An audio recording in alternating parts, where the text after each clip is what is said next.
Presently, the West, some of them have started condemning the violence. Some of them are asking for France and Germany are asking for the release of political prisoners.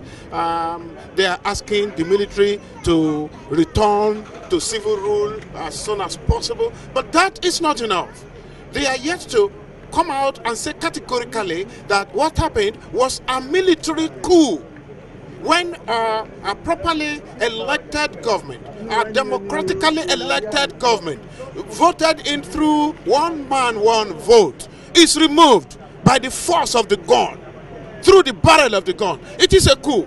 There's no other name to it. And that is what America failed to do. That is what Britain failed to do. The champions of democracy have failed the world. They have disappointed us. They are asking us to take democracy. But when the Muslims win through democracy, they always annul it. They always walk towards aborting it.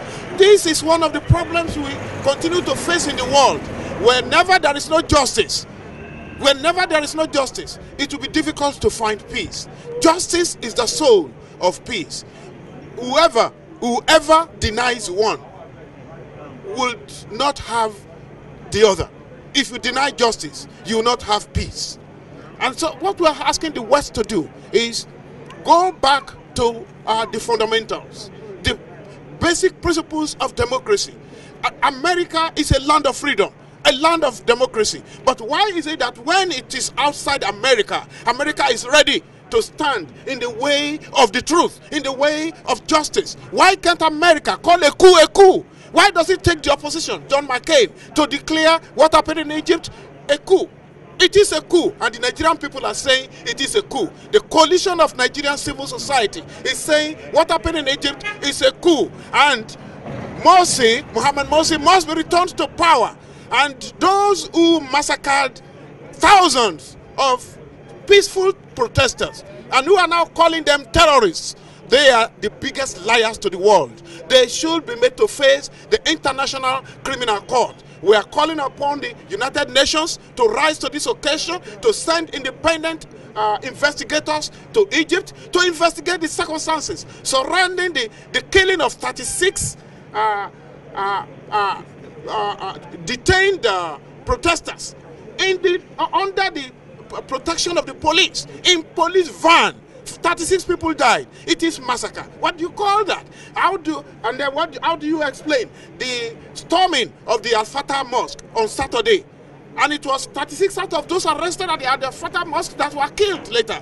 I think there is systematic extrajudicial killing going on in Egypt right now. And the American people, the American Congress, we are jogging the conscience of the liberty-loving American people.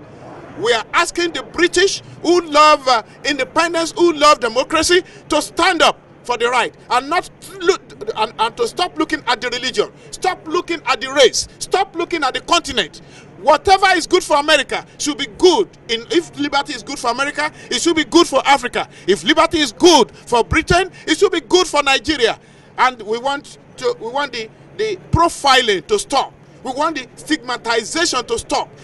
Democracy should not be based on the principles of intimidation, of discrimination. It should not be selective. It should be inclusive. It should be all embracing. Everybody should be free to participate in democracy. Right now, the people of Egypt are being ostracized. They are being told democracy is good for America, it is not good for Egypt. Democracy is good for Britain, it is not good for Africa.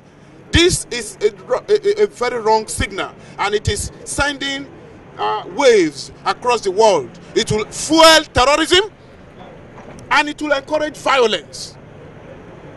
What you call terrorism is ordinary smoke, and there is this cause-effect theory about terrorism. Likuli asrin mu'athirun. Every cause has an effect. You cannot sow 1,000,000 seeds without reaping a single potato. So when you start a fire, smoke must be seen. Terrorism is ordinary smoke from that fire that you start. The fire is injustice.